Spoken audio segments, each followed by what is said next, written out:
Nos va a avisar. Ya estamos. Bueno, buenas tardes a todas y a todos. Estamos muy contentos de tener la posibilidad de encontrarnos nuevamente en la Cátedra Libre de Soberanía Alimentaria de la Escuela Agrotécnica de Casilda y de la Facultad de Ciencias Veterinarias. Para nosotros siempre es una oportunidad en la que tenemos el lujo, como en este caso, de contar con la presencia de María Gabriela Merlinski, que ahora les voy a contar quién es, pero siempre es una excelente oportunidad para encontrarnos. Hoy, además, con este plus que significa tener una compañera que va a estar compartiendo sus recorridos con nosotros, que tiene una trayectoria, la verdad que impresionante y que queremos destacar. María Gabriela Merlinski, además de que seguramente la han escuchado o han leído sus textos o se han puesto a revisar bibliografía y se han encontrado con materiales, con libros, que realmente vienen a ser una propuesta desde la perspectiva ambiental que tiene un carácter fuertemente emancipatorio, que nos permite pensar en clave ambiental desde otra perspectiva, desde una perspectiva que evidentemente no se vincula con estas nociones que han mercantilizado a la naturaleza, sino todo lo contrario. Así que para nosotros es una enorme alegría contar con su presencia. Y además hoy tenemos otra cosa que contarles antes de que la presente a María Gabriela, que es que vamos a tener disponible en las redes el libro Diálogos Soberanos, que en realidad es un material que hemos podido elaborar Claudia Nigro, que está aquí presente como siempre, que integra la Cátedra Libre de Soberanía de la UNR, Melina Gay y yo, a partir de lo que fueron las distintas participaciones que tuvieron lugar el año pasado, ese material que, bueno, vamos a poner a disposición a través de las redes sociales, es un libro electrónico que justamente compendia las intervenciones de tres queridos amigos y maestros, en este caso Miriam Kita Kurganov de Gorban, que es el alma mater de la soberanía. También está Gustavo Duc, que es un compañero médico veterinario que tiene amplios recorridos en el tema de soberanía alimentaria, que está en este momento radicado en España, y Carlos Galano, que es un querido maestro que ha sido el motor de la propuesta educativa allá por finales del siglo XX y principios de este que estamos transitando, en una propuesta educativa que hizo CETERA, la especialización superior en educación ambiental. Así que ellos tres, sus intervenciones en la Cátedra Libre del año pasado están compiladas en el libro Diálogos Soberanos, que vamos a poner a disposición a través de las redes sociales, y la presentación de ese libro va a estar disponible hoy a través de YouTube. En esa presentación, bueno, estamos nosotras, también están algo sistematizado de las intervenciones de los compañeros, y quien colaboró en la compaginación de esta tarea ímproba seguramente, sobre todo para los que no entendemos de cuestiones tecnológicas, fue Melina Gigli, que también es una colaboradora, que integra la Cátedra Libre de Soberanía Alimentaria y que lo hizo desde el taller de audiovisuales de la Escuela Agrotécnica. Así que gracias, Melina, que estás por ahí presente acompañando y que nos ayudaste con esto. Y bueno, cuando lo vean y tengan la posibilidad de encontrarse con esos materiales, nosotros el libro lo vamos a poner a circular y a disposición de todos ustedes. Así que bueno, compartirles esta alegría, ahora sí vamos a presentar a María Gabriela, y en esto voy a tener una colaboradora de lujo también, María Virginia Toledo López, que ella integra nuestra cátedra y que además han tenido la oportunidad de verla en persona, porque Virginia nos ha acompañado en varias ocasiones aquí en Casilda, en las intervenciones que todavía podíamos hacer en la presencialidad, y que, bueno, conoce a Gabriela Merlinski, y que además de establecer el contacto, de vincularnos con Gabriela, hoy también nos va a contar otras cosas de Gabriela que no están en su currículum.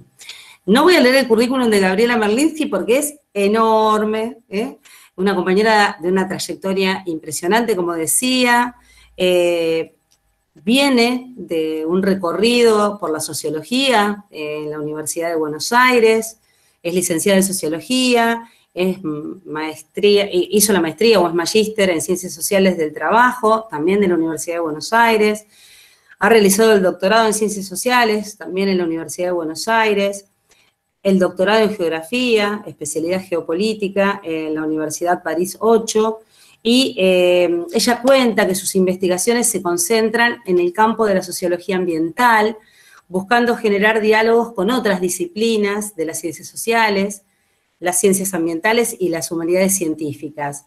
Durante los últimos 15 años realizó investigaciones sobre las problemáticas socioambientales de nuestro país, un material que está también sistematizado en las cartografías del conflicto ambiental, ha editado libros con Claxo, que han sido sumamente ilustrativos de toda la problemática ambiental en nuestro país, ha llevado a cabo estudios sobre los problemas de gobernabilidad del agua y el cambio climático, ha dirigido investigaciones, y esto habla también de su gran solidaridad, porque esto de disponerse a acompañar los procesos de formación de otros compañeros y compañeras, no lo hace solamente dirigiendo investigaciones, sino abonando a la construcción de conocimiento en otros espacios como este, esto habla de su generosidad y su solidaridad. Y bueno, estas investigaciones han tenido que ver con formaciones en el área de política, gestión de cuencas hídricas, a escala local, nacional e internacional, y actualmente se encuentra trabajando en diferentes publicaciones sobre ecología política, estudios urbanos y sociología ambiental. Esta es una síntesis de su currículum, y le voy a pedir a Virginia, que tiene otro nivel de confianza con Gabriela, que también haga su contribución a esta presentación, y estamos sumamente agradecidos, Gabriela, por tu presencia y también por la convocatoria. A ustedes. Virgi. Bueno, gracias, Graciela. Yo quiero sumarme para decir que es un honor que esté Gabriela aquí presente con nosotras, y ojalá pudiera estar en presencia próximamente cuando volvamos a hacer los encuentros presenciales. Quería compartirles, porque Gabriela fue mi directora de tesis del doctorado, así que ella es en buena parte quien ha sido maestra y quien ha forjado también mi investigación y lo que he podido compartirles en los encuentros anteriores.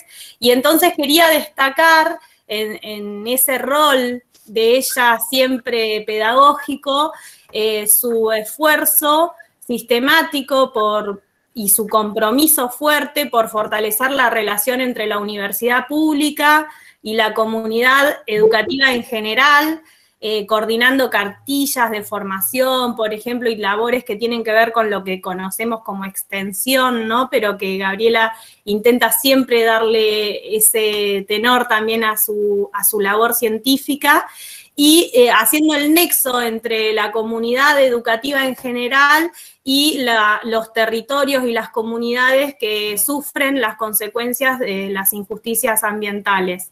En ese sentido, también quería rescatar que Gabriela es la directora y la coordinadora del Grupo de Estudios Ambientales del Instituto de Investigaciones Gino Germani, de la Facultad de Ciencias Sociales de la Universidad de Buenos Aires, en donde tengo el agrado de haberme formado y compartir con un montón de compañeras también y compañeros que seguimos o intentamos seguir su legado.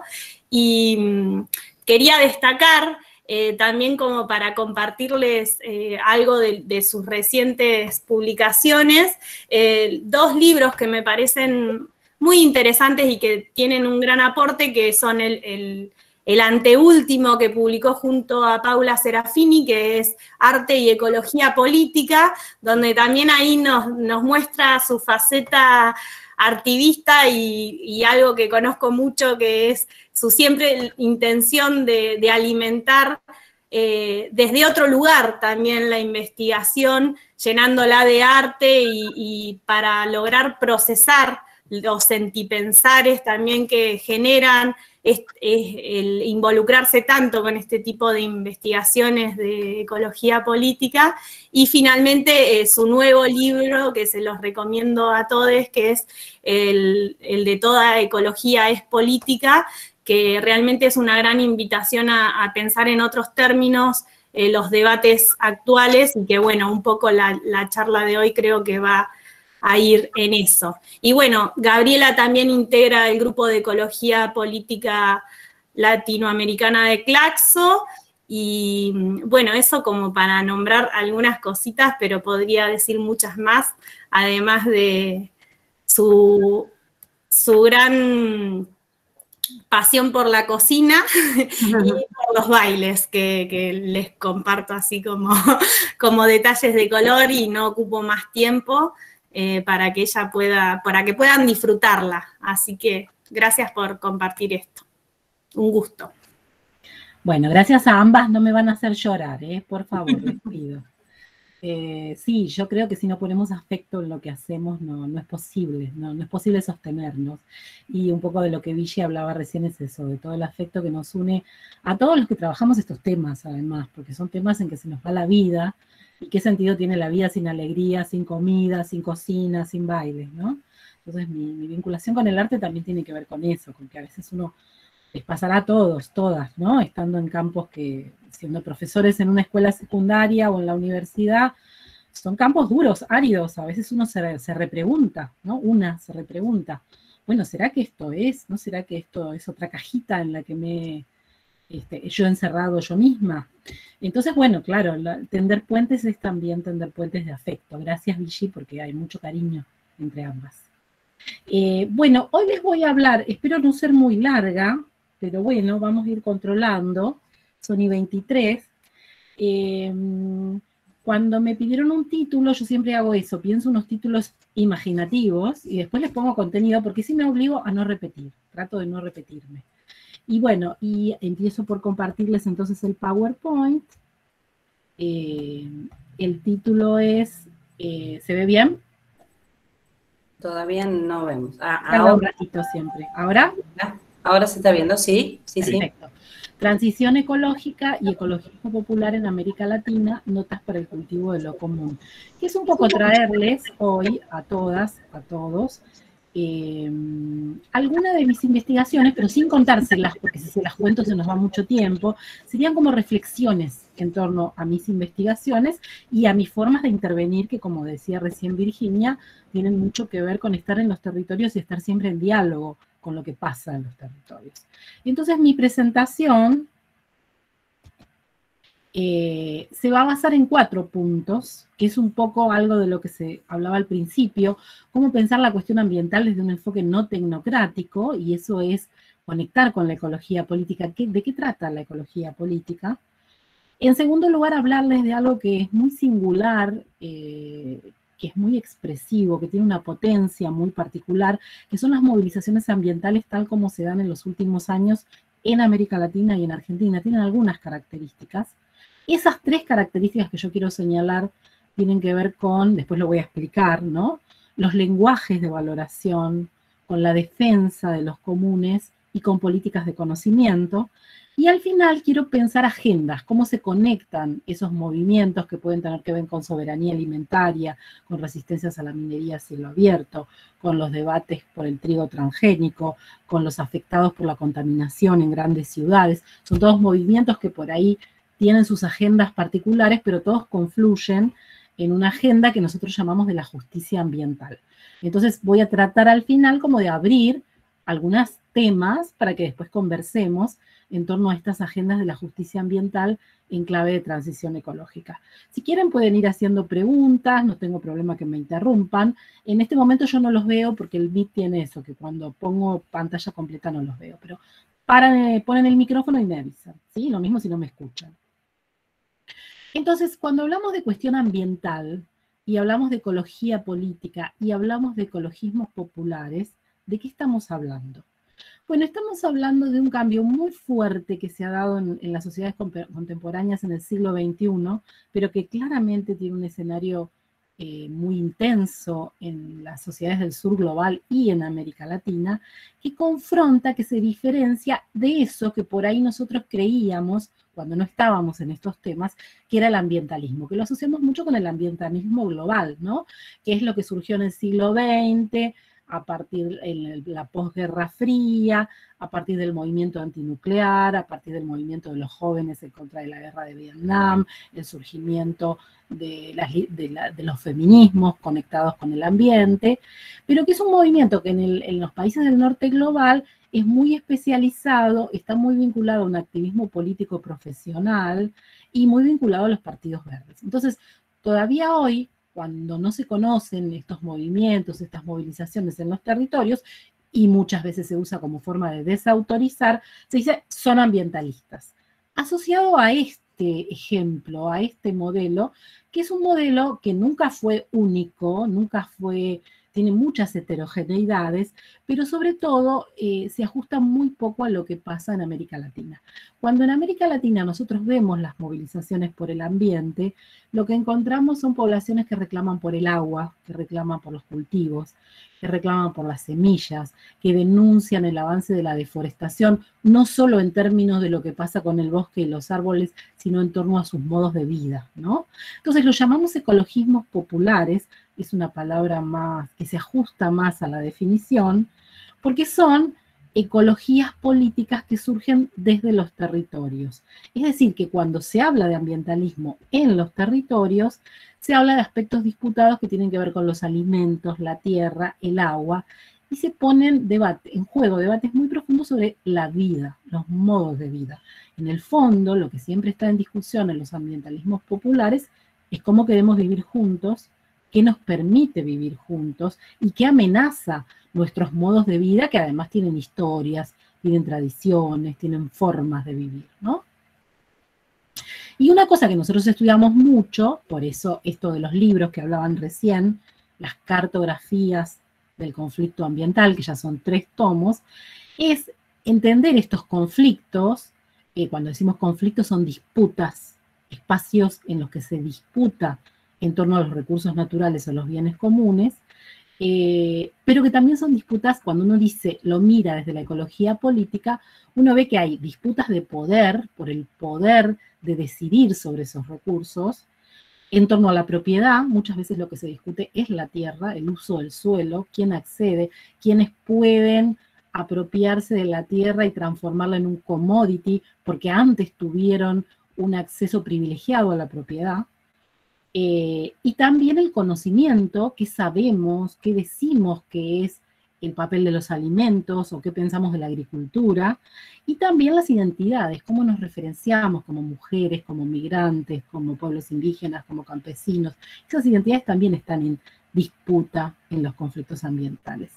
Y una cosa que nosotros trabajamos mucho, puede sonar raro porque es muy sociológico, pero a mí me gusta contarlo porque me gusta llevar la sociología a la vida cotidiana y a los problemas de la vida cotidiana, es que esos conflictos, cuando se manifiestan públicamente, cuando aparecen en los diarios, cuando van a los tribunales, cuando hay una protesta, cuando hay un corte de ruta, tienen una productividad. ¿Qué quiere decir? No es la productividad de la tierra, es que tienen efectos, que producen cambios, que no hay que verlos como obstáculos, como peleas estériles, tienen la posibilidad de abrir nuevos debates sobre temas. Y nada menos que sobre la democracia, porque en muchos de los conflictos, si no en la mayoría, si no en todos, un tema que siempre aparece es el derecho a decidir.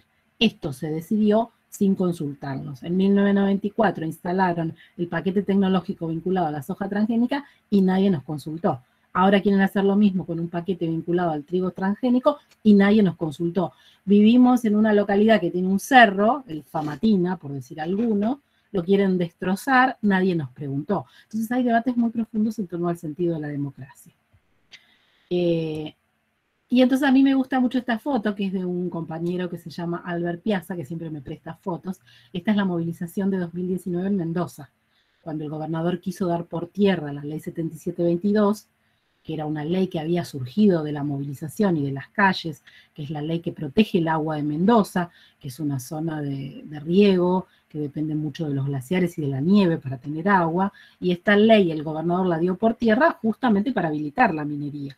Entonces se movilizaron desde las pequeñas localidades de todo Mendoza, desde los vitivinicultores, la reina de la vendimia, los docentes, bueno, las asambleas populares por el agua de Mendoza son muy potentes, y esta es una de las fotos de esos días de diciembre de 2019, que refleja exactamente eso que yo quiero decir, esa discusión que está en torno a, nos dicen que somos ambientalistas para desautorizarnos, en realidad lo somos, pero con estos otros contenidos vinculados al ecologismo popular. Por eso muchas veces pasa que uno va a una asamblea y la gente dice, no, no somos ambientalistas, somos el pueblo, como dice en ese cartel esa joven. Y cuando decimos que hay que pensar desde la ecología política, estamos hablando de un campo de estudios que también es interdisciplinario, porque involucra la economía política, la economía ecológica, la sociología, la historia, una rama de la historia que es maravillosa, que es la historia ambiental, que ha servido mucho para desmitificar éxitos que mirados solo desde la productividad o la rentabilidad parecen éxitos, pero en realidad son fracasos en términos de pérdida de fertilidad del suelo o pérdida de biodiversidad. La historia ambiental se ocupa de mostrar eso. Y desde la ecología política se insiste mucho en el carácter polisémico. La naturaleza también es una construcción social. ¿Qué es la naturaleza y cómo protegerla? Es parte de la disputa. Al prestar atención a las relaciones de poder en torno a la apropiación de los comunes o de los recursos, hay que hacerle lugar a la economía, a la sociedad, a las clases sociales y a las formas de organización social. Y hay un aporte muy valioso, ahí está la definición, no la voy a leer, de la ecología política, a partir de los debates de una corriente en particular muy rica, siempre voy a volver con América Latina, que es la ecología política latinoamericana, con autores como Dussel, Escobar, Héctor Alimonda, Germán Palacio, Maristela Esbampa, Astrid Ulloa, que son todos autores que han dado disputas muy interesantes al interior del campo de las ciencias sociales, pero también en los debates políticos de nuestro tiempo, ¿no? ¿Qué significa vivir en una región del mundo donde hay una persistente colonialidad en torno a la naturaleza? Que desde la conquista y la colonia, el patrón ha sido ampliar siempre las fronteras de extracción, exportar recursos sin procesamiento, agotar esos recursos y someter a las poblaciones locales. Eso que ha sido una constante por 5 siglos, por eso las historias populares hablan de 5 siglos igual, es algo que siempre tenemos que traer a la discusión en nuestro tiempo, por ejemplo con el debate sobre la deuda.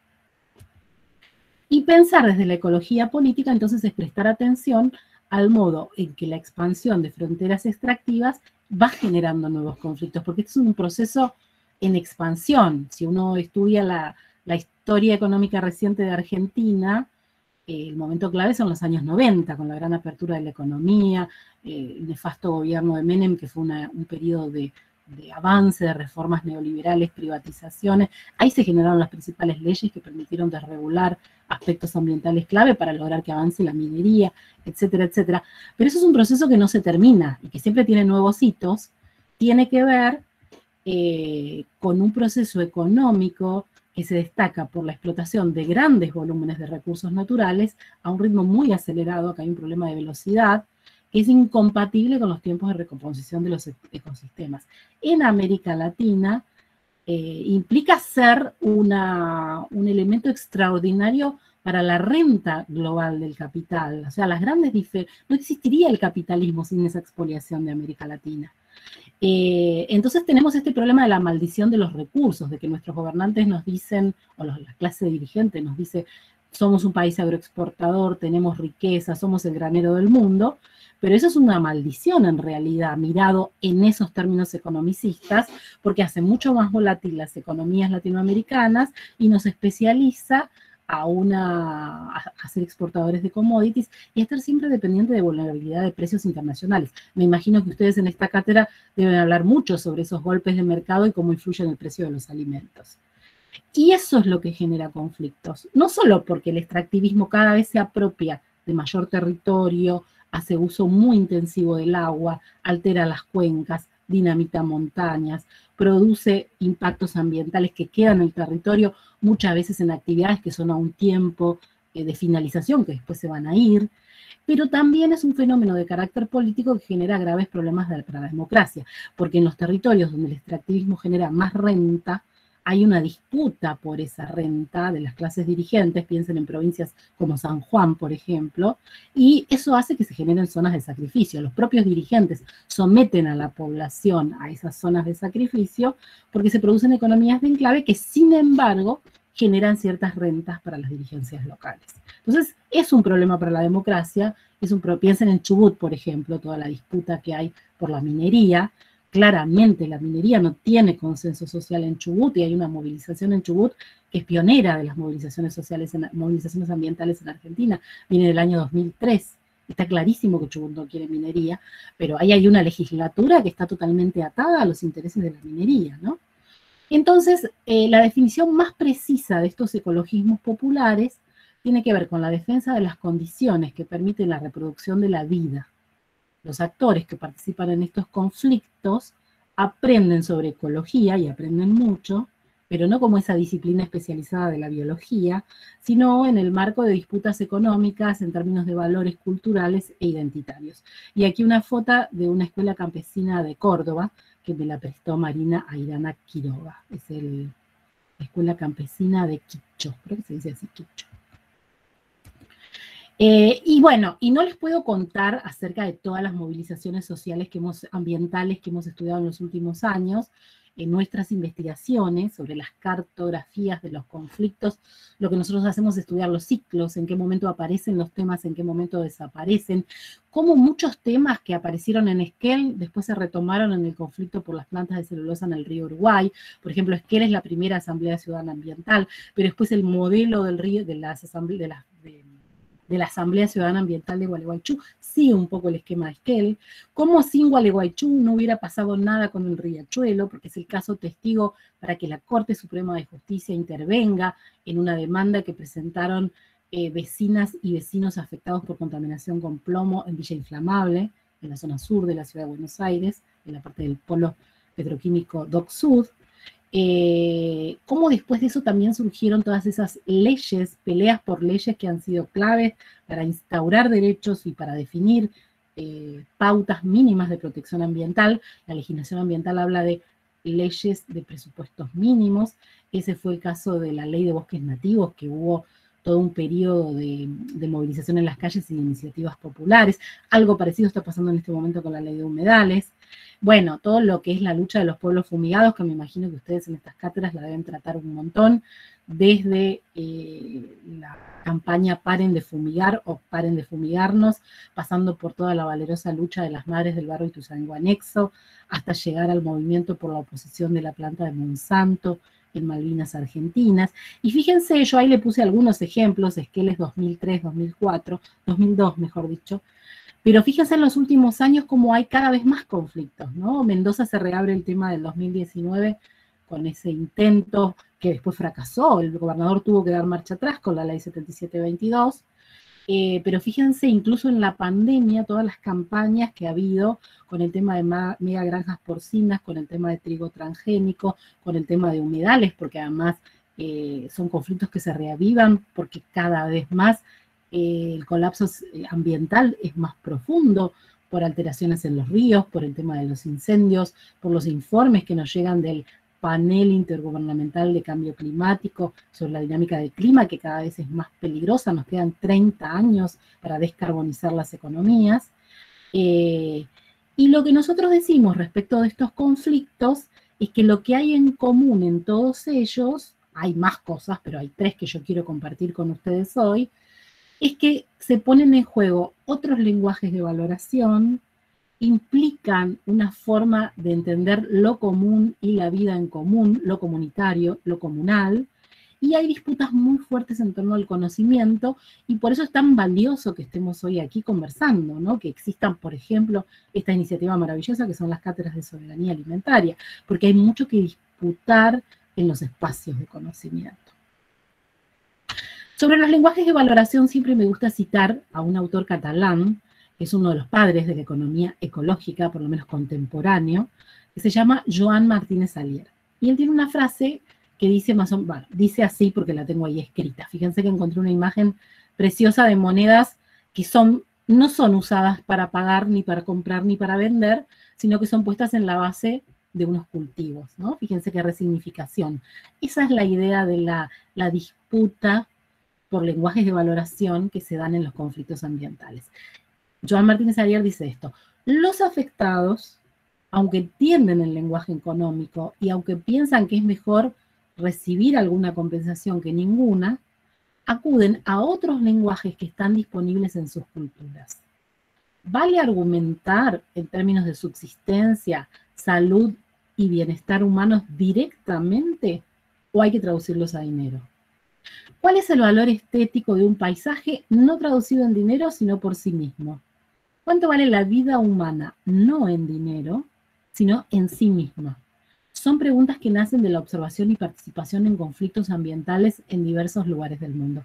Y él lo dice con conocimiento de causa porque es un autor que ha caminado no solo el territorio acá, como decimos nosotros, sino que ha estado en la India, en África, en Colombia, en Perú, en Venezuela. Tiene trabajos pioneros sobre la deuda ecológica de la década de los 60, 50. Y a mí me fascina cuando él dice eso. Son preguntas que nacen de la observación y participación de conflictos ambientales en diversos lugares del mundo. Quiere decir que no estamos solos, que en todas partes del mundo se da esta disputa, que es una disputa por la vida, no es por traducir la vida a dinero, sino por instalar en el centro el valor de la vida por su valor intrínseco, por lo que significa para nosotros. Entonces, cuando decimos lenguajes de valoración, lo que estamos diciendo, nada más y nada menos, es que en estos conflictos, la minería, la soberanía alimentaria, los pueblos fumigados, etc., no se acepta una valoración referida al análisis de costo-beneficio. Por eso es que estos grupos son tan renuentes a negociar algún tipo de salida del conflicto. No porque sean intransigentes o intolerantes, porque no es eso lo que está en discusión. Ahí está la cuestión, ¿no? El valor, cuando decimos valor, y ya sabemos que valor no es lo mismo que precio, tiene que ver con la significación que asumen elementos no humanos también. Además, ríos, cauces, lagunas, humedales, montañas, animales. Me imagino que eso les va a gustar mucho aquí a los estudiantes de veterinaria. De esta forma, y ahí nos enseñan mucho los grupos indígenas y las comunidades campesinas, cuando están defendiendo una montaña o una laguna o las semillas, están planteando que esos otros seres, Marisol de la Cadena, que es una autora peruana, usa una definición compleja, pero que a mí me gusta mucho, son otros que humanos, o sea, no es que son no humanos.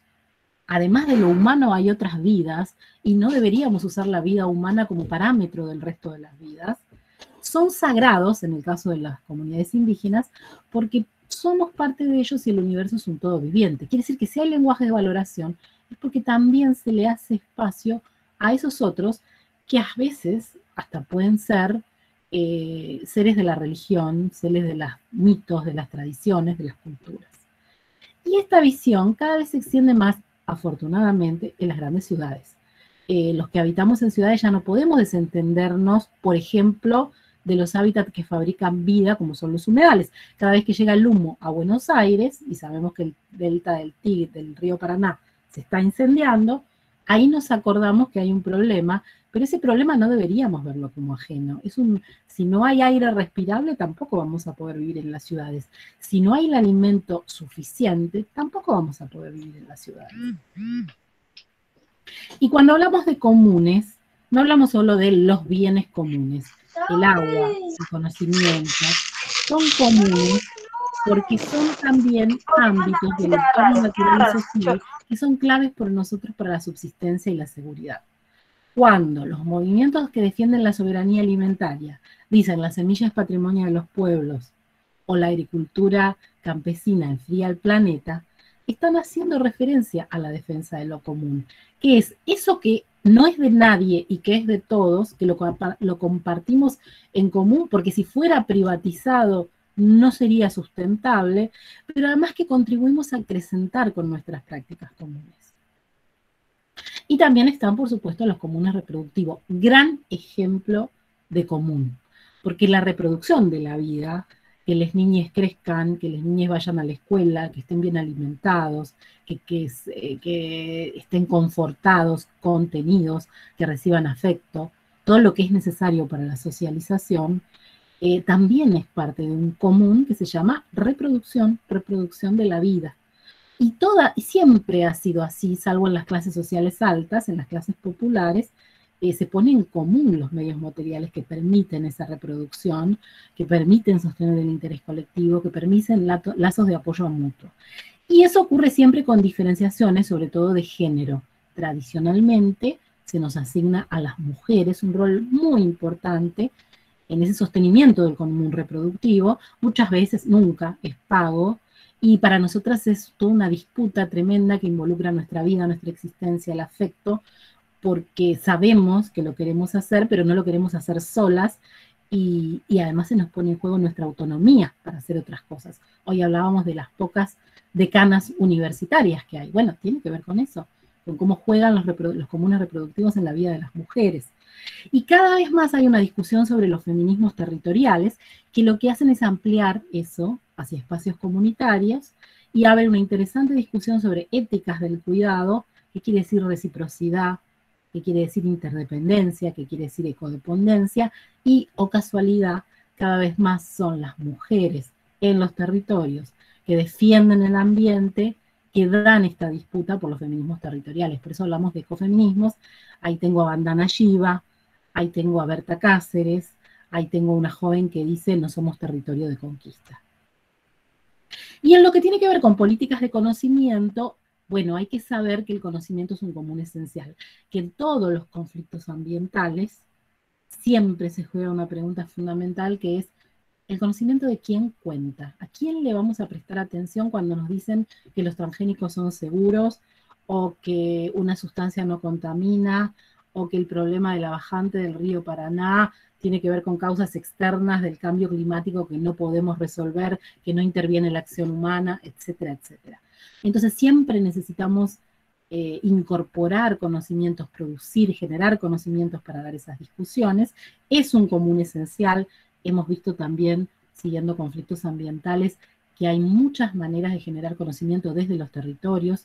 Esa experiencia, por ejemplo, de las madres del barrio Ituzaingó Anexo, nosotros siempre decimos que es una práctica de epidemiología popular, porque cuando les decían que no había ninguna conexión entre los casos de cáncer en el barrio y las fumigaciones, ellas hicieron sus propias investigaciones para mostrar esto, y entonces se abren muchas discusiones sobre el rol de los expertos y en quién podemos confiar. Los ecofeminismos traen otra discusión muy importante que tiene que ver con conocer con el cuerpo como territorio, el cuerpo atravesado por los conflictos.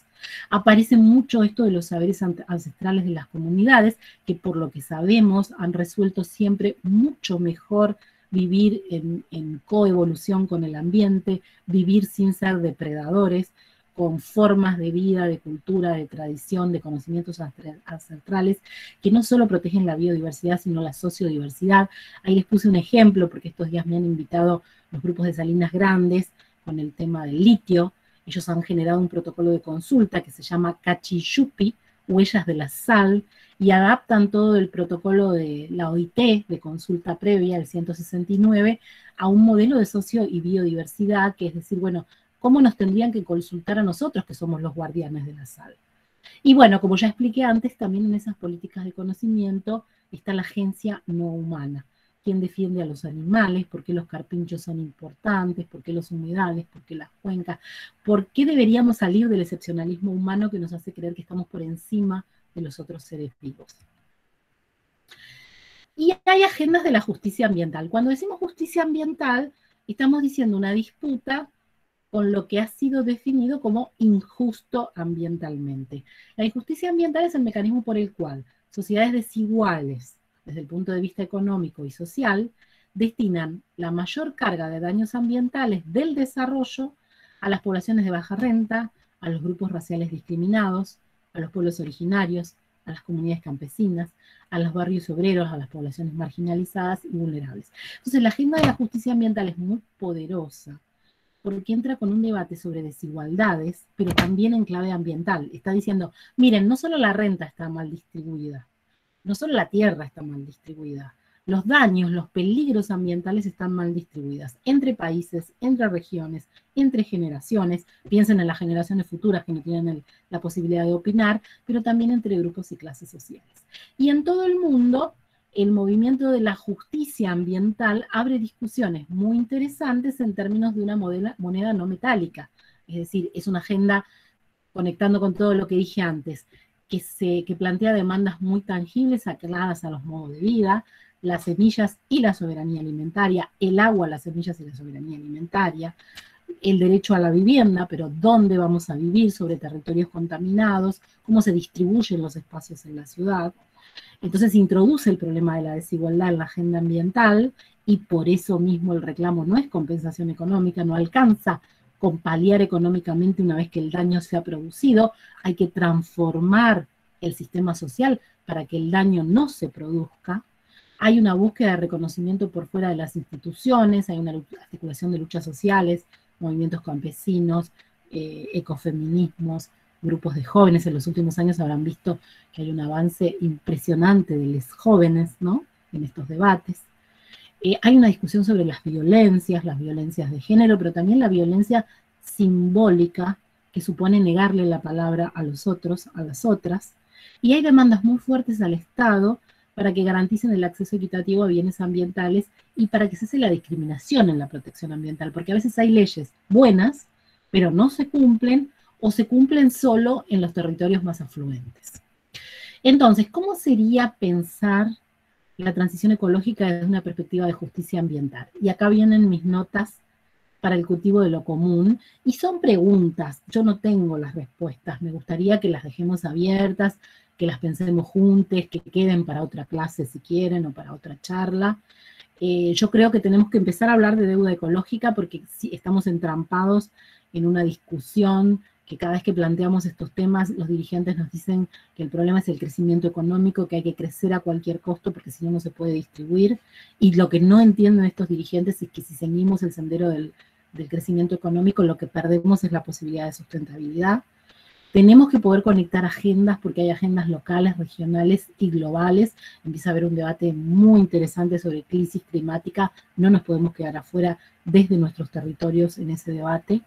Tenemos que descarbonizar la economía, que es pensar la transición energética. No podemos seguir hablando de vaca muerta como si fuera agua va. Por supuesto, ahí están ustedes en la discusión, la cuestión de los alimentos y la soberanía alimentaria. Y bueno, yo siempre estoy muy preocupada con el problema que representa el extractivismo para la democracia, porque muchas veces estos debates son muy ricos en estos espacios, pero nos cuesta hacerlos trascender hacia otros ámbitos, los medios de comunicación, el debate político, el debate parlamentario. Y bueno, y voy a dejar aquí porque me gustaría que conversemos. Ya Vichy contó que a mí me gustan las artes, así que los voy a dejar con una poesía de Mary Oliver, que para mí está hablando de lo común. Y que está hablando de la tierra, del agua, de los árboles, de algo a lo que deberíamos volver, pero yo no creo que tengamos que volver como si se pudiera volver al pasado. Tenemos que evocarlo aquí ahora, porque esa es como una utopía que nos puede sostener en nuestras luchas por lo común. Y bueno, y ese fragmento de la poesía dice, y les he mencionado que algunos fueron hombres y algunas mujeres, y algunos, guarden esta revelación, fueron árboles, o lugares, o música flotando sobre los nombres de sus creadores, o nubes, o el sol, que fue el primero, el mejor, el más fiel sin duda, el que me miró tan honestamente a los ojos cada mañana. Me imagino ese amor por el mundo, su fervor, su brillo, su inocencia y su hambre de entrega. Me imagino que así fue como empezó todo. Bueno, es un poema de Mary Oliver. Gracias.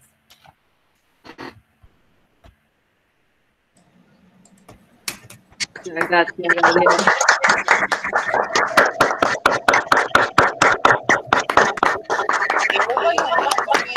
Bueno, y espero no haberlos abrumado, porque estoy juntar muchas cosas en el mismo lugar. Pero no importa, si quedaron dudas, volvemos a lo que haga falta volver. Pero no, estuvo buenísimo.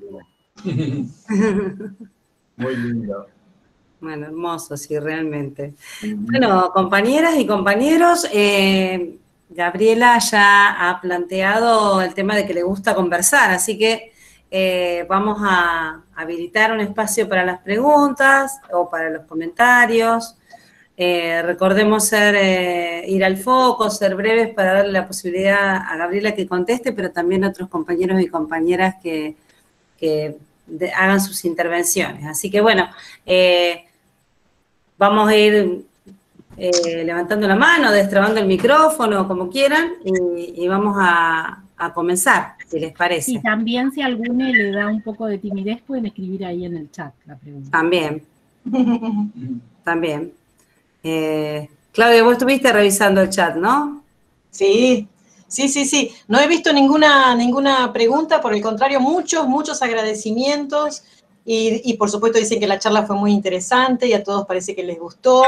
Así que, bueno, sigamos compartiendo y aprovechemos la presencia de Gabriela Merlinski, que ha hecho realmente una comunión maravillosa de toda una serie de cuestiones y problemáticas y temas que en algún punto nos toca a todos.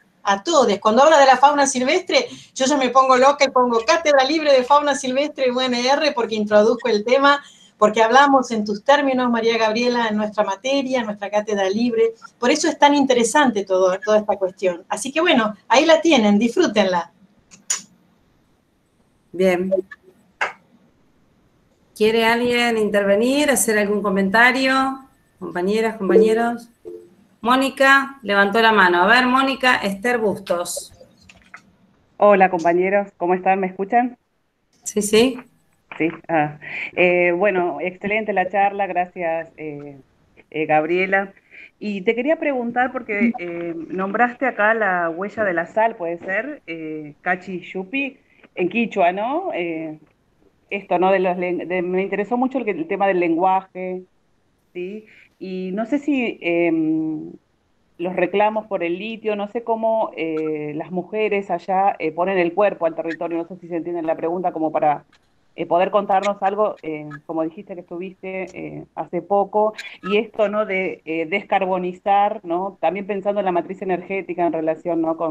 Y bueno, y el cuerpo y el territorio de las mujeres, ¿no? De los pueblos originarios o de los pueblos indígenas, como se dice. Gracias.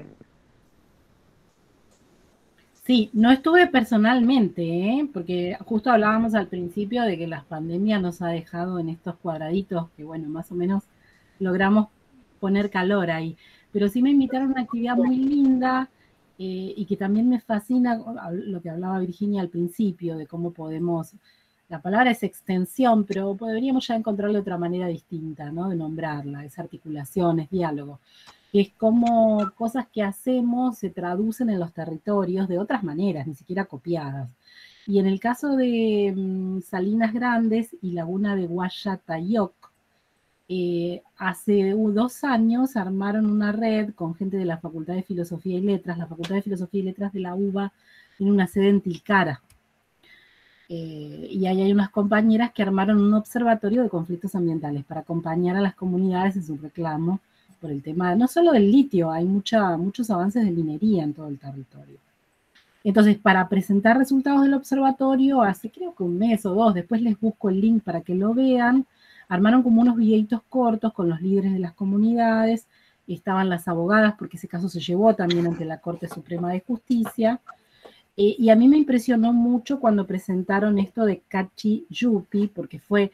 Yo siempre presto mucha atención a algo que aparece en todos los conflictos, que es este reclamo por la consulta previa, que incluso antes y de manera más contundente respecto de la discusión ambiental, de si algo contamina o no contamina, de si algo es peligroso, de si altera el territorio, etcétera, hay una discusión mayor, más profunda, que es nadie nos consultó. Nosotros vivimos en este territorio y de pronto aparecieron camiones a trazar caminos, a sacar agua, a hacer exploración minera. Aún si todavía no se instaló la minera, eso ya implica una alteración territorial muy importante. Y bueno, y hay todo un debate en temas ambientales a nivel internacional, desde las conferencias internacionales, pero que se ha acrecentado en los últimos años con todos estos conflictos, que es este de la consulta previa o la licencia social. Las comunidades dicen, no le dimos licencia social, que quiere decir, pueden tener todas las autorizaciones de los organismos respectivos, puede ser que los estudios de impacto ambiental hayan dado bien, pero nosotros no estamos de acuerdo, a nosotros nadie nos preguntó, ¿sí? En el caso de pueblos indígenas, existe un convenio internacional, que es el convenio OIT 169, que obliga por definición a que haya una consulta, más allá de la discusión ambiental. Si se va a instalar un emprendimiento en áreas de pueblos indígenas, tiene que haber consulta. Bueno, en el caso de Salinas Grandes no se respetó eso, ni el 169, ni otra cosa que está en la... Hay una ley indígena en Argentina, que es la ley 24071, que también tiene procedimiento de consulta y que tampoco se respetó. Piensa que están en Jujuy, que es una provincia también con serios problemas democráticos, ¿no? Entonces, en el 2015, a la luz de toda esta movida de redes, de acompañamiento de la universidad, de activismo jurídico, ellos crearon un protocolo propio de cómo debería ser la consulta previa, libre e informada, teniendo en cuenta también derechos indígenas. Y lo presentaron en la provincia y sigue sin aprobarse. Entonces, mientras ellos siguen reclamando 6 años después por el Cachipulli, que se llama Huellas de la Sal, las empresas en 6 años ya avanzaron, ya perforaron, ya hicieron agujeros. Como sabrán los que saben de temas de ambiente, los salares también son humedales, tienen reservas de agua abajo. Entonces, solo perforar ya es una alteración muy grande de los ecosistemas.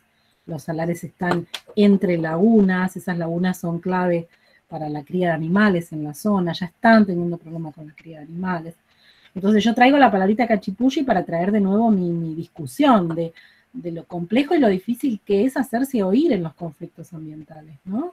Porque los asiste todo el derecho internacional, el derecho nacional, y hasta armaron un protocolo específico que presentaron ante la legislatura de la provincia de Jujuy, ¿no? Lo traigo para mostrar esta dificultad respecto de las consultas previas, y sobre todo lo puse en la parte de políticas de conocimiento, porque hay saberes ancestrales que están siendo ignorados y que son esenciales para entender cómo funcionan esos ecosistemas, ¿no? Y bueno, sobre la pregunta del cuerpo, lo que se habla mucho desde los territorios y de los movimientos feministas y ecofeministas es que el cuerpo también es una consigna política, porque lo que se ve en todas esas experiencias que nombré es que las mujeres van primero, ponen su cuerpo adelante. Creo que hace poco hubo una movilización en Chubut también, que pararon los camiones solo las mujeres, porque sabían que si iban los varones se iba a armar una trifulca, y si las mujeres ponen el cuerpo, por lo menos hay un intento de, no es que no haya violencia, pero hay una especie de tregua, ¿no? Hay una especie de tregua. Entonces, cuando se habla del cuerpo territorio, se habla también de acuerpar. A mí me gusta mucho recuperar de estas experiencias palabras que surgen, que no existían en el diccionario, que no existían para la RAE, ¿no? Una de ellas es acuerpar. Es un verbo, fíjense qué bonito, porque acuerpar quiere decir poner el cuerpo en el territorio, pero ponerlo con otras, no sola. Y ponerlo para defender ¿qué? Ese común reproductivo, que también es el común para la vida en común, ¿no? Gabriela, perdón que... ¿No? ¿Había una más?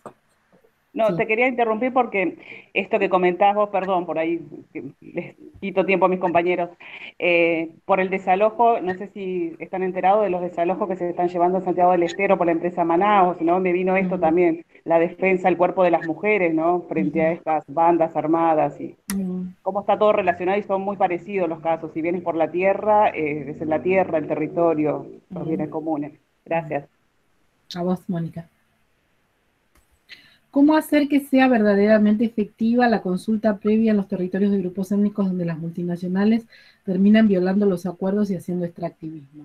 Bueno, les paso más material sobre esto.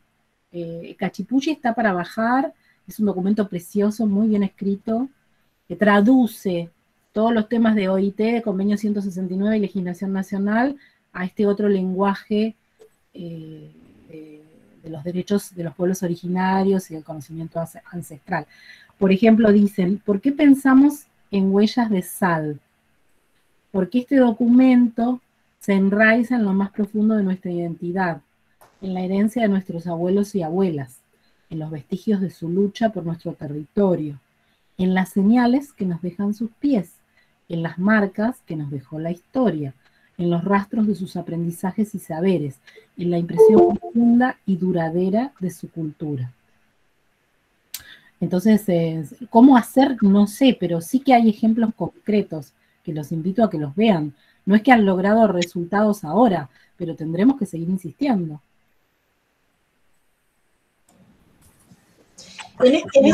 En ese sentido, María Gabriela, me gustaría preguntarte si de todo el abordaje que hiciste de estas luchas sociales, de estos movimientos, en todas sus versiones y por todas sus causas, ¿pudiste de alguna manera lograr en alguna proporción de éxito?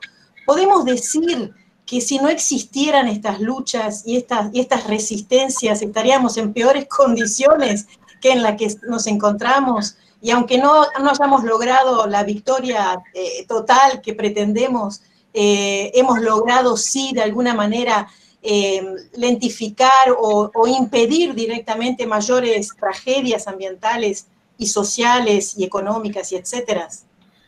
Sí, no me detuve mucho en esa parte, de hecho lo tenía escrito en las diapositivas.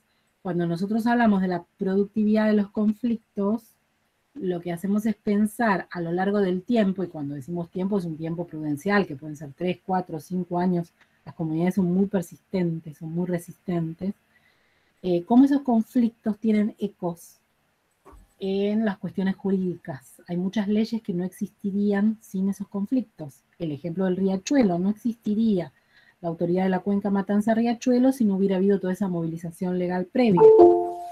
Hay muchos conflictos que han dado lugar a la declaración de zonas de protección ambiental. Vuelvo con mi ejemplo del riachuelo. Hay reservas naturales en el riachuelo. Siempre se pensaba que era un sitio abandonado, perdido, contaminado. Bueno, no, resulta que hay espacios de biodiversidad también en el riachuelo. Y si no fuera por los actores que los defienden, eso no hubiera logrado ser definido como reserva natural a nivel provincial. Es una disputa que no se cierra, pero imagínense en la región metropolitana de Buenos Aires, la ambición que hay en torno al uso del suelo y avanzar sobre esos espacios para el mercado inmobiliario, pero esas áreas de protección lo impiden y son muy importantes. También existe lo que llamamos la productividad social, que son los aprendizajes, los conocimientos, toda la experiencia de los médicos de los pueblos fumigados, todo lo que ha generado en términos del debate socioambiental sobre la salud, la idea de conectar la salud con el ambiente. Vieron que en el último tiempo ganó mucha fuerza, que ustedes lo deben conocer por los temas de animales, porque está mucho presente, que es de PNUMA, pero es muy interesante el enfoque de una sola salud, ¿no?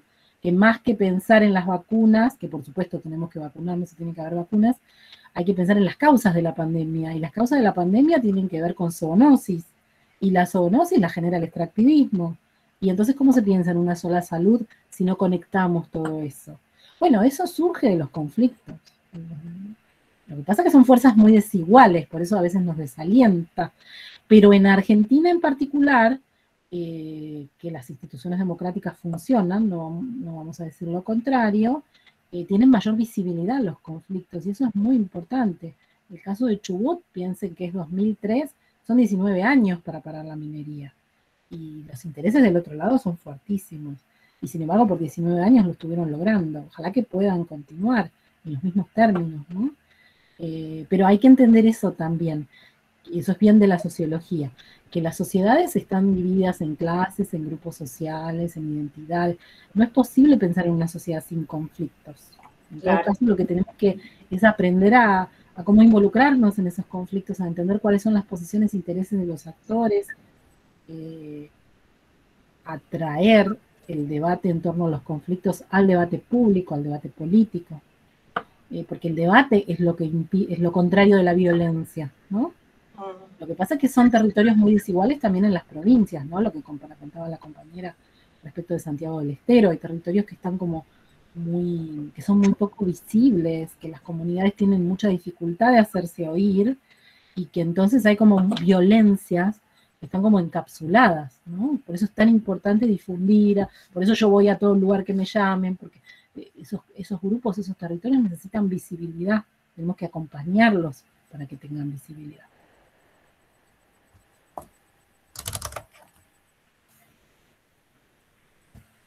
¿Alguien más que quiera hacer algún comentario, alguna intervención, alguna pregunta? Hola, yo. Vale. Quisiera consultarle si tiene alguna investigación o alguna lectura recomendada sobre lo que hablaba anteriormente de ambiente y salud, sobre lo que es zoonosis o cómo afecta toda esta intervención al ambiente, porque históricamente todo lo que sea pestes o plagas ha aparecido en cuanto a la intervención del ambiente que hacemos nosotros. No sé si tiene algo para recomendarme. Yo encontré algo, pero es muy viejo. A ver, déjame pensar, porque lo primero me sale es algo en inglés. El texto así como que ha ganado mucha resonancia con la pandemia es de Rob Wallace, lo escribo acá. Ese está re bueno para leer. Espero estar escribiéndolo bien. Y es algo a hacer como Big Farms Make Big Foods. Grandes granjas hacen grandes gripes, grandes pandemias. Pero después está Jaime Breil, que lo deben conocer, de los congresos que tiene trabajos muy lindos. Hay una entrevista muy linda en La Vaca, que salió el año pasado. Y después los documentos de Pluma están buenos. El enfoque de una sola salud está bueno. Yo lo trabajaría. ¿Qué más?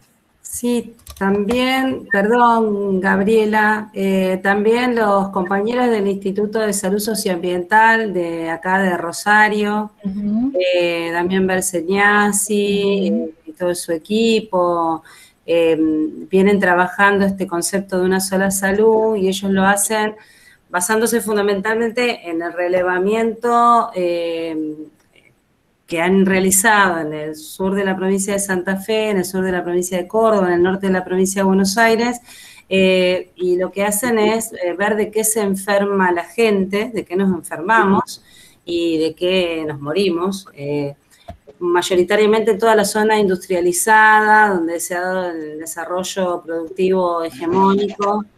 Y bueno, también trabajan en clave de pensar en una sola salud, un ambiente sano, para poder pensarnos como integrantes de ese ambiente que configuramos de otra manera, para poder pensar este aspecto de la salud.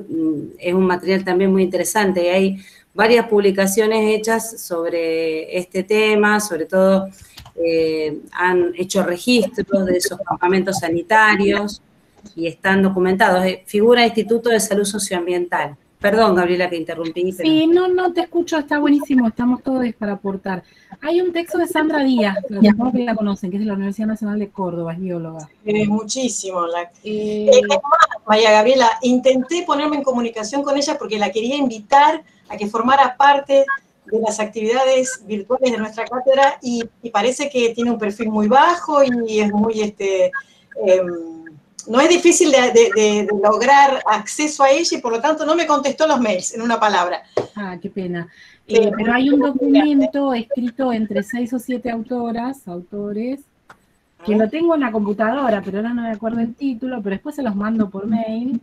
Sí, por favor. Es muy sintético, muy claro, sigo buscando mientras los escucho, y que se publicó ahora en 2020, fines de 2020, por la Academia Nacional de Ciencias. Lo que pasa es que si pongo Sandra Díaz, Academia Nacional de Ciencias, no me sale, tengo que meter otros autores.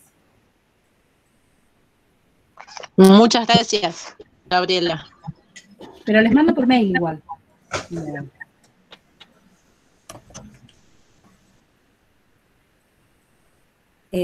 ¿Alguien más? ¿Algún compañero, alguna compañera más que quiera hacer un comentario, una intervención, una pregunta?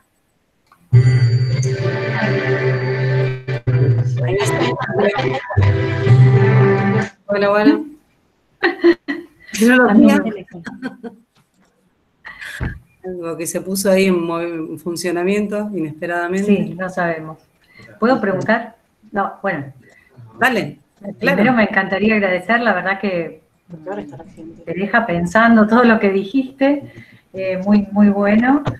Y bueno, me encantó lo de las palabras así, bueno, yo soy profe de lengua y literatura, así que por supuesto me encantó lo de justicia ambiental, que no sé por qué no lo pensé antes, porque hablamos de justicia curricular y todo eso, y bueno, me gustó mucho.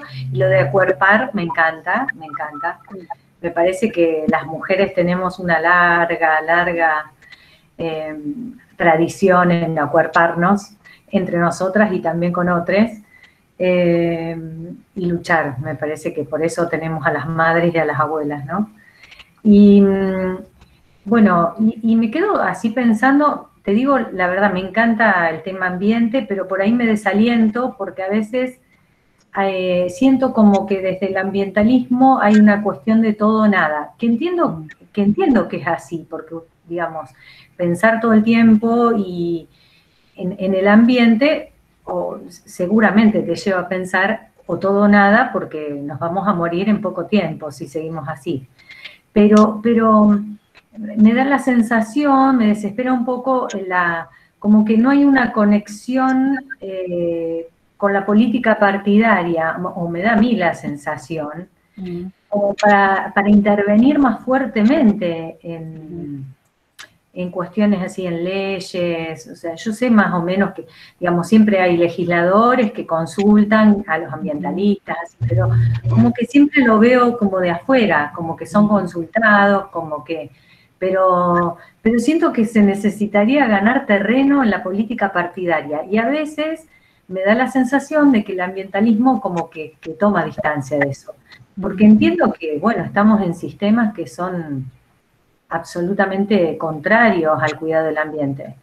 Y entonces, a lo mejor embanderarte con una fuerza política que sabes que tiene fuerza hasta ahí, porque además convengamos en que la derecha en todos lados es sumamente potente y, como vos decís, tiene una fuerza desigual respecto de otras fuerzas políticas, y me da la sensación de que como que no se termina de embanderar la lucha del ambiente con una fuerza política que realmente pueda ir haciendo, aunque sea de a poco, algo. Pero no sé cuál es tu opinión. A lo mejor yo desconozco totalmente y hay mucho del ambientalismo en cuestiones así de, no sé, para luchar por una banca en el Congreso o algo de eso, no lo sé.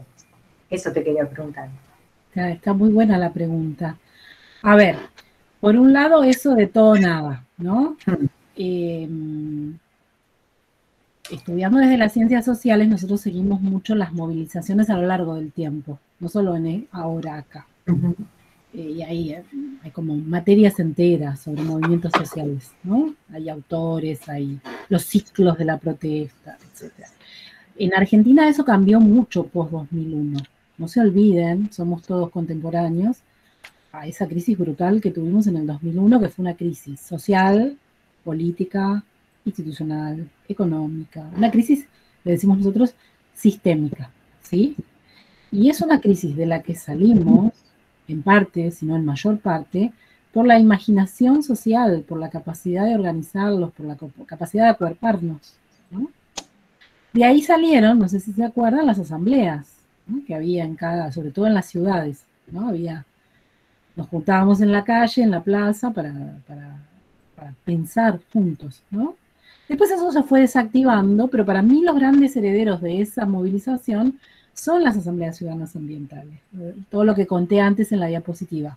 Chubut, Esquel, Gualeguaychú, y la verdad es un proceso intenso que ya tiene casi 20 años. Entonces sí hay una politización de la cuestión ambiental, eso es un argumento central en mis trabajos. No es partidaria, pero política no es solo partidos políticos. Política es discutir agenda, discutir el bien común, ¿no? Y empieza a haber una discusión cada vez más interesante. Yo en este año me sorprendo, porque a pesar de la pandemia no hay día que no aparezcan estos temas, los medios de comunicación lo están empezando a tomar. Bueno, ahora viene la otra parte de la pregunta. ¿Eso está en la agenda de los partidos políticos? No. Entonces, esa es Ahí estamos, en ese proceso estamos. Ahora, ¿por qué los movimientos, los grupos, las organizaciones son muy renuentes a participar en partidos políticos? Porque pierden el elemento clave que los mantiene activos, que es la autonomía. La autonomía, que es discutir al interior de cada grupo la agenda, los procesos, los tiempos de protesta, las decisiones. A partir de que se entra en un partido político se vuelve muy jerárquico y empiezan problemas de cooptaciones, de traiciones, de lealtades. Y hay mucha renuencia a eso, y es comprensible. Lo que no quiere decir que no sea un juego difícil de seguir. Yo creo que estamos en un momento en que más que agendas, porque todos esos conflictos arman agendas, los alimentos, qué sé yo, Vicentín fue una agenda buenísima para discutir soberanía alimentaria. Lo mismo ahora, debate del trigo transgénico. Gualeguaychú fue para empezar a hablar de cuencas. Humedales es brutal por todo el tema de la relación con el agua. Pero son agendas, una va por acá, otra va por allá, otra. Bueno, tendríamos que juntarnos muchos en todos los territorios para empezar a empezar programas de acción de largo plazo. Es como decir, por eso mi palabrita, con la que siempre hablamos mucho con Virginia, que todavía le falta contenido, que es, ¿a qué le llamaríamos una transición ecológica? Bueno, tenemos que empezar a mover nuestras inteligencias colectivas para pensar, porque antes de ir a la política y a los partidos políticos hay que tener un programa. Y no es fácil eso, es muy difícil.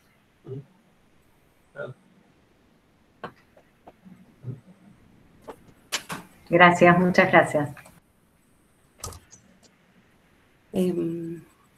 No sé si alguien más quiere formular algún comentario, pregunta, inquietud. Graciela, hay una pregunta en el chat. ¿Vos la viste ya? A ver. ¿En Colombia? ¿Esa? No, la de Región Consultor. Esa. Dice, en Colombia hay un gran avance en los debates ambientales. Y si bien hay aportes en cartografía de conflictos ambientales, la metodología aún es confusa. ¿Hay una metodología nueva para establecer estas cartografías? Está re buena esa pregunta también. A ver, cuando nosotros decimos cartografías no es por mapas, ¿sí? Cartografiar es seguir los territorios y las discusiones de estos conflictos, ¿sí? Es generar una red y seguir esa red, lo que incluye testimonios, lo que incluye mapas, lo que incluye análisis de fuentes estadísticas, lo que incluye entrevistas, ¿sí? Entonces, no se puede vender como si fuera la metodología para cartografiar conflictos. Es también un juego de palabras, ¿sí? Pero ¿qué es lo que nosotros hacemos por si pudiera servir? Hacemos estudios de caso. Entonces, cada uno de esos ejemplos que yo puse arriba, en la diapositiva, cada uno es un caso. Y estudiamos de dónde surge, qué es lo que está en discusión, quiénes son los actores. Hay una actitud muy respetuosa de no homologar un caso con el otro, como si estuviera en discusión lo mismo. Y de seguir lo que se va discutiendo en cada caso y lo que produce los efectos que tiene. Entonces, si a alguien le interesara esa forma de mirar, bueno, esa es la metodología con la que nosotros trabajamos. Pero yo nunca diría que es la metodología, ¿no? Hay muchas. Podría servir, podría ser útil. Pero siempre es una metodología que va a tener el factor temporal metido. No es para hoy, ya, mañana, no es sacar una foto, es mirar un proceso, ¿sí? Bien. Pero yo veo que lo usan mucho para escribir tesis, que se cita mucho, que incluso en carreras de grado como gestión ambiental, ese tipo de carreras. O sea que, mírenlo, la propuesta está en la introducción de Cartografías 1, Cartografías del conflicto ambiental en Argentina, lo buscan en la biblioteca virtual de Claxo, es el que tiene la tapa verde. Capaz encuentro acá, supongo, sí, acá lo encontré. Yo puedo pasar los links también de los 3 tomos, Gabriela, si te parece. Dale. Bien. Porque a los alumnos del instituto siempre se los recomiendo, es un material muy potente. A mí particularmente quería, bueno, no sé, no quiero quitarle la posibilidad de la palabra a nadie, por eso pero si no va a preguntar nadie, pregunto yo.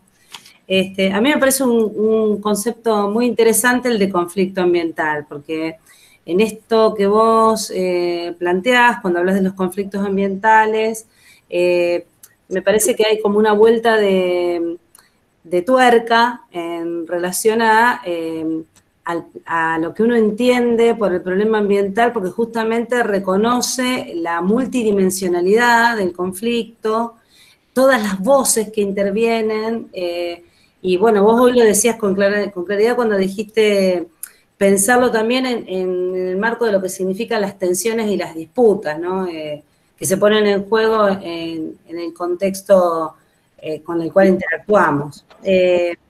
A mí me parece un concepto muy interesante y querría, bueno, me gustaría ver si lo podés ampliar para compartirlo hoy con los compañeros acá, ¿no? Con los que no se han podido acercar todavía a los materiales y tengan después la oportunidad de hacerlo. Bueno, en la introducción del primero hay una definición. Lo que nosotros decimos es que son conflictos territoriales y políticos que ponen en discusión los procesos de apropiación y distribución de los recursos naturales / bienes comunes, y donde también se discute la gestión, porque puede ser que alguien haga una legislación o defina un área protegida o defina un área industrial, y a veces nadie se está apropiando de nada en particular, pero solo con un cambio de zonificación, eso también tiene consecuencias para los actores. Entonces hay que traer ahí también la discusión de las políticas públicas, ¿no? Y que por su naturaleza política porque está el poder de por medio, no solo son disputas ambientales, sino también económicas, culturales, sociales. Por eso en cada caso habrá que determinar qué es lo que predomina, qué es lo que está en discusión. Yo no puedo a priori decir que los campesinos son ambientalistas, porque capaz ellos dicen que no lo son, aun si forman parte de un conflicto ambiental. Hay como un trabajo ahí muy riguroso, si ustedes quieren, o muy sistemático, de seguir a los actores, a ver qué dicen ellos. Que no quiere decir copiar todo igual, hay un trabajo de investigación, pero que es una escucha atenta, que es una mirada muy cercana a los territorios y a lo que sucede, ¿no? Bien. Y ya que estoy... bueno, yo ya voy a pasarles los links a todos, no se preocupen, están reclamando los links dicen que hay uno que no lo pueden abrir. No, sí, pasa eso. Pero bueno, después lo ponemos a disposición, Gastón, no te preocupes. No, que ya que estamos en la misma lógica que venía interviniendo la compañera María, la cuestión, y que vos contestaste, ha habido toda una cierta movilización en torno al abordaje desde la perspectiva política hoy en el plano legislativo, porque, bueno, tenemos una ley nacional de educación ambiental, aparece por primera vez algo relacionado con la formación de los funcionarios en clave ambiental a través de la ley Yolanda, hay una fuerte movida en torno y un reclamo de los movimientos sociales, de los vecinos, ciudadanos y ciudadanas en distintas localidades sobre el tema de la ley de humedales. Nosotros en la Caliza estamos al tanto de todo lo que se ha generado en torno a la ley del etiquetado frontal. Es como que hay una tendencia a materializar a través de las leyes estos reclamos. La pregunta es, ¿qué mirada tenés vos sobre estos pequeños movimientos? Porque en realidad uno tiene mucho que decir de cada una de esas leyes y que seguir discutiendo, pero bueno, ¿te parece que son, que pueden servir? ¿Te parece que no son más que un poco de humo para conformar a las comunidades o que hay cuestiones de estas leyes que pueden, por ejemplo, la ley de educación ambiental hoy, ¿qué mirada tenés sobre esto en realidad? No sí, bueno, en realidad cuando hablamos de la productividad jurídica, hablamos de eso exactamente, de cómo los conflictos a veces dan lugar a la sanción de leyes, ¿no? Es cierto que muchas veces se intenta, sobre todo desde el Estado, desde las áreas ambientales, como compensar la falta de regulación con la existencia de estas leyes, que tienen mucho más que ver con el orden de sensibilizar, capacitar, educar, incorporar contenidos. Y sabemos que no alcanzan, por supuesto. Pero en la medida en que muchas de ellas surgen de movidas interesantes en las que participan muchas organizaciones, muchos grupos, también son formas de establecer agendas, de establecer acuerdos. Cuando yo siempre sigo mucho los debates de la ley de humedales, porque es una pelea ejemplar. Admiro mucho ese movimiento porque son años que están luchando y que no le aflojan hasta lograrlo, ¿no? Y cuando uno escucha a los referentes, a los que más han trabajado en eso, ellos insisten mucho que saben que incluso cuando salga la ley, la batalla no está ganada, porque ya lo conocemos de la ley de bosques, ¿no? El esquema federal del país, por cómo se interpreta después eso de la reglamentación de las leyes de presupuestos mínimos, las leyes después tienen que volver a ser casi sancionadas de nuevo en las provincias. No es el caso de la ley de educación, pero sí es el caso de la de bosques, de la de glaciares, va a pasar con la de humedales. Entonces después se demora mucho su aplicación, nos generan muchas expectativas, ¿no?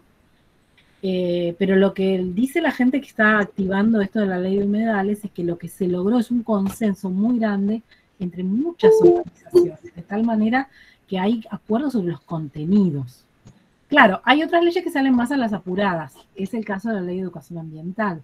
Entonces no sé cuánto acuerdo de contenido tenemos, y además cuando hablas de una ley de educación ambiental que se tiene que implementar en todos los niveles del sistema educativo, el problema suele ser, en Argentina, lo sabemos bien todos los docentes, que nunca nos llaman a participar en las discusiones, que hay problemas serios con democratizar la función. Mira, todas me dicen que sí rápido. O sea, son los grandes ninguneados del sistema educativo los docentes, ¿no? Sobre todo a nivel medio y nivel inicial, ¿no? Bueno, eso le faltó a esa ley, sin duda.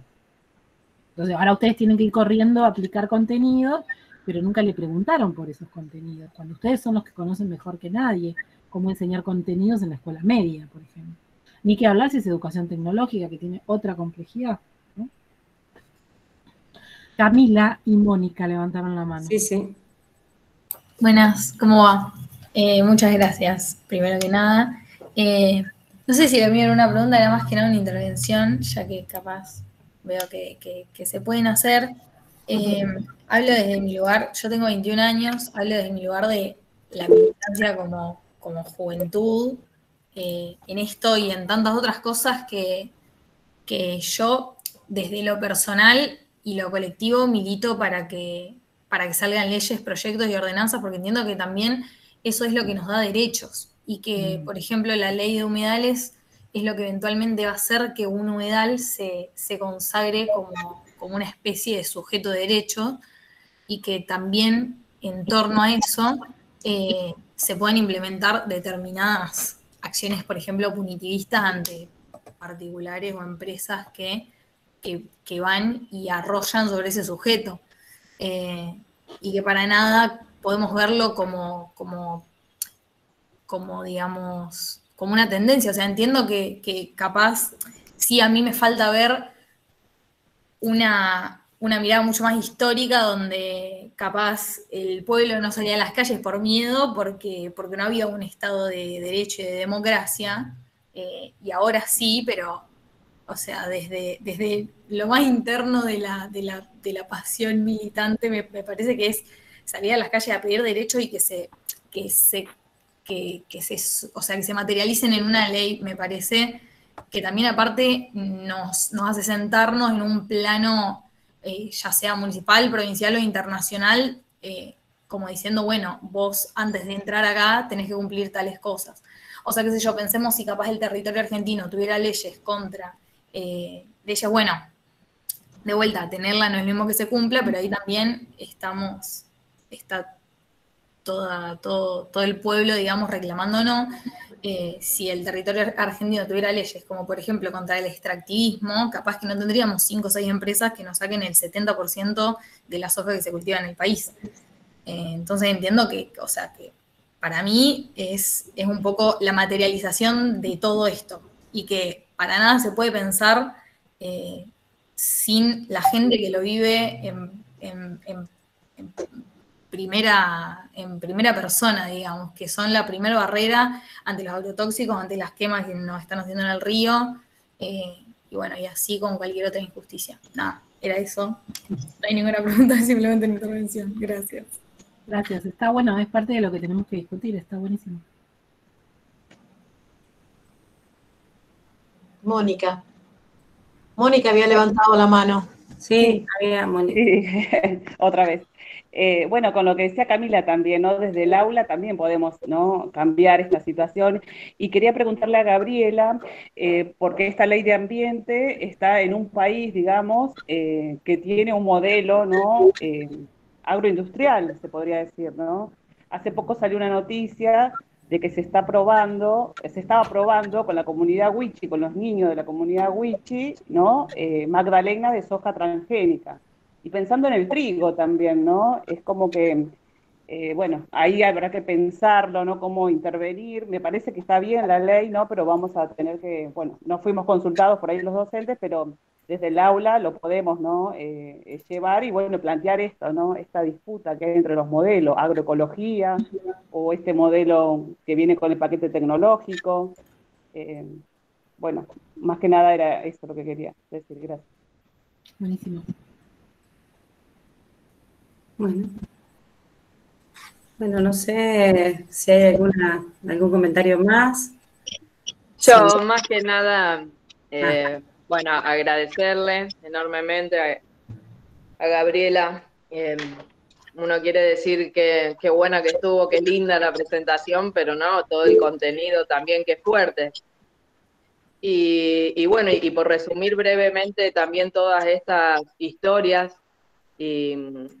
que vos trajiste y nos compilaste y muy amablemente nos compartiste también a un nivel en el que todos podamos comprender las situaciones, esto de, bueno, de traer estos nuevos términos, también que es muy interesante para poder pensarnos y pensar de otra manera o de manera más amplia.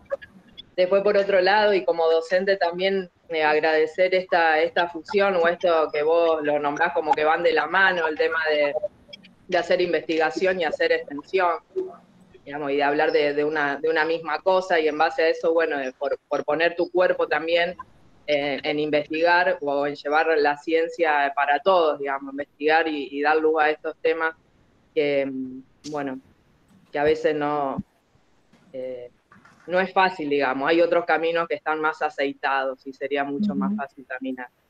Me parece súper interesante que también seas docente de otros niveles, porque la verdad que poder interactuar, así como nosotros también formamos parte o compartimos con la Escuela Agrotécnica, digamos, me parece súper interesante no tener que llegar a una instancia de grado para poder reflexionar sobre esto, sino también poder trabajar con chicos y chicas más jóvenes. Bueno, y en base a eso también esto de la importancia de recuperar los saberes populares, ¿no? De que no existe la ciencia para solucionar todo, o no nació la ciencia para dar solución a todos los problemas. Y bueno, y parece difícil, pero no es fácil, dicen unos amigos míos, y estos temas complejos, digamos, que esa complejidad no nos anule o ese pensar en lo imposible, digamos, obviamente que a veces a lo que se alcanza o esa productividad a la que vos te referís no es el ideario o lo que se imaginaba en un principio, pero bueno, algo es el doble que nada, y poder ver que es posible también que estas luchas tienen un efecto, aunque no solo se ponga en el cuerpo, sino las vidas también, como muchas de las que vimos que mostraste, bueno, realmente es poner luz también, ¿no? Y decir, bueno, es posible, tenemos muchos ejemplos en el país, también no tenemos que traer ejemplos de otros lugares, tenemos en nuestro propio territorio ejemplos, y eso también, bueno, puede tomarse, ¿no? Como comienzo, y bueno, y pone un poco de esperanza también en todo esto. Así que, bueno, lo mío era más que nada un agradecimiento. Gracias por la hermosa síntesis que hiciste. Y me gustó mucho eso que dijiste de que no hay que esperar al grado para debatir estos temas. Yo creo que la labor que hacen ustedes es extraordinaria por eso, por la Cátedra de Soberanía Alimentaria, por el trabajo en la escuela. Efectivamente, algo falla si tenemos que llegar a la universidad para descubrir estos temas. Aparte de la discusión, los días también con todo el problema de la maestra que fue tan castigada, todos estos temas tienen que estar en las aulas desde los primeros años, por supuesto. Es nuestra obligación hacerlo, nadie nos puede correr por ese lado, y es una forma de poner el cuerpo, de acuerpar, efectivamente. Gracias. Exactamente. Bueno, muchas gracias. A ustedes, un placer. Bueno, muchas gracias. la verdad que para nosotros también, un lujazo, ¿eh? Otro lujo. Un lujazo nos hemos dado, ¿eh? Bueno. Buenísimo. Gracias. Bien, un placer. bueno.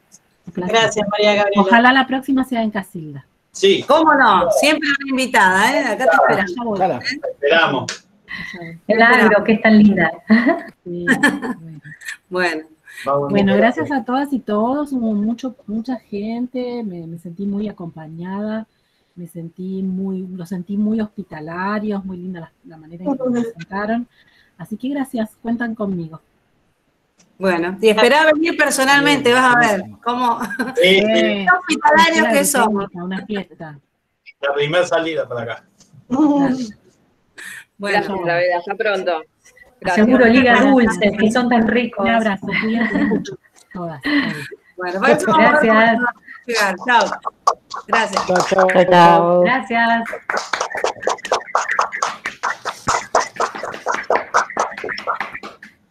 Bueno, muchas gracias también a todas las compañeras y todos los compañeros que estuvieron, como siempre, sumándose a la cátedra y participando.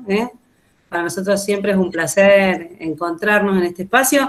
Y bueno, por supuesto, los invitamos a seguir. El próximo encuentro va a ser en 15 días. Es el jueves 16 de septiembre. Y bueno, vamos a tener otra Sofía Astelarra, que por ahí anduvo hoy acompañándonos. En algún momento la vi, va a estar Sofía Astelarra, así que bueno, también una oportunidad para seguir aprendiendo juntas y juntos.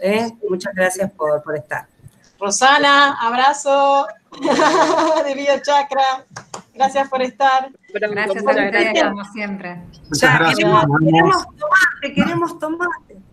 No, acá está en plena reproducción el tomate. Bueno, compañeras y compañeros, también les proponemos... Tenemos que ir a inaugurar la casa. Tenemos que ir a inaugurar la casa de Melina también. Sí, bueno, van a estar todos los de la cátedra invitados. Invitadas. No, bueno, otra cosita más, saben que está a disposición el libro. En un momentito nomás van a tener la posibilidad de ver en YouTube la presentación colgada y bueno, y por supuesto, todos los que tengan interés les mandamos el link al libro electrónico, Diálogos Soberanos.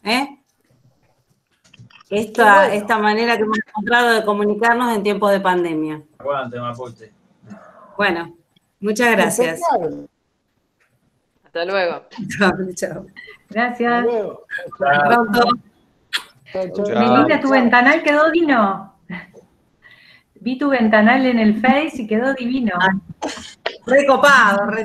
Gracias, María. Chau. Que lo disfrutes. Besitos, gracias, compa. Graciela, Chau. Graciela, cerrá la grabación, por favor. No. Bueno, yo lo hago. Ahí está. Ah, está, Graciela. Ya está. Ah, listo. Ahí